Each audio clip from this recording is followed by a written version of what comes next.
The Tyrant and the Chosen One, a tale from Mathura. Long ago, in the golden age of Dvapara Yuga, the kingdom of Mathura flourished under the wise and gentle reign of King Ugrasen. His court was filled with music, justice, and joy. Birds sang in the palace gardens, and the Yamuna river mirrored the calmness of the king's heart. Among his children were two jewels: Kansa, a fierce warrior with unmatched strength, and Devaki, a serene soul whose eyes held the peace of 1,000 moons. Kansa loved his sister deeply. She was his soft spot, his only bond of innocence. Though ambitious and hot-blooded, he protected her fiercely until something shifted. Kansa's victories on the battlefield grew.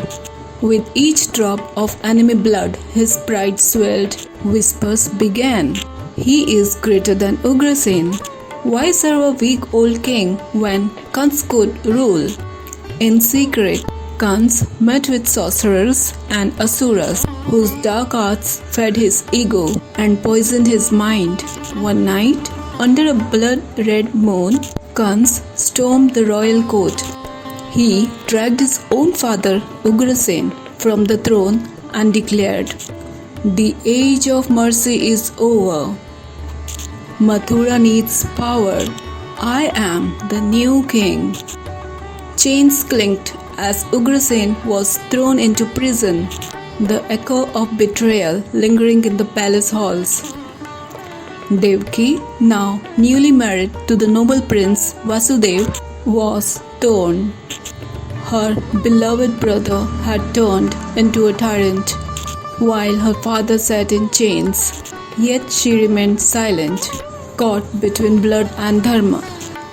Then came the fateful wedding day, as Kansa prepared to send Devaki and Vasudeva off in a chariot with royal grace.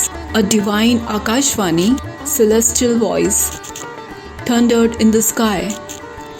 "Kansa, the 8th child born of Devaki, shall be your destroyer." The sky turned dark. The horses neighed.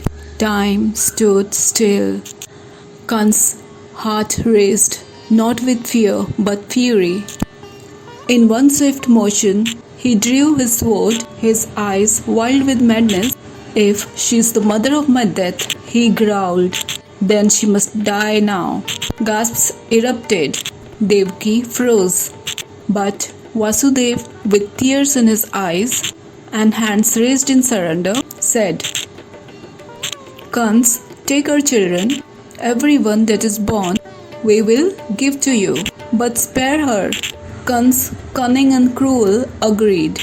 He locked them in a dungeon, a dark stone cell where sunlight never entered, and waited like a serpent in the grass. One after another, 6 innocent sons were born and murdered at birth by their own uncle. Devaki screamed. Vasudeva wept. The walls of the prison soaked in their sorrow.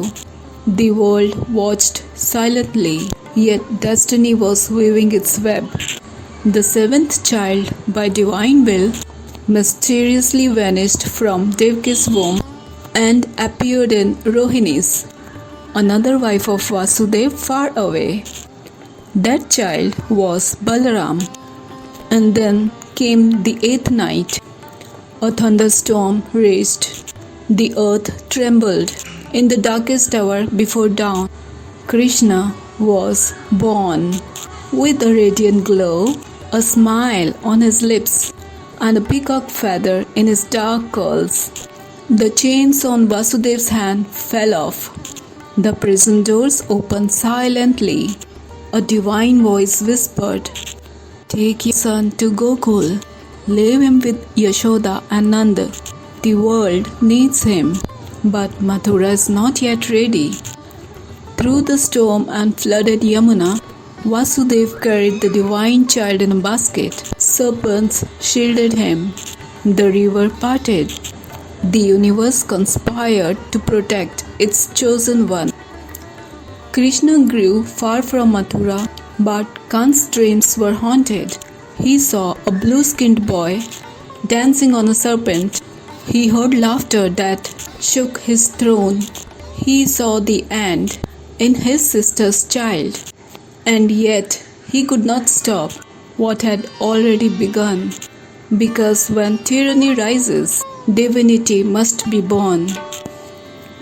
Thank you for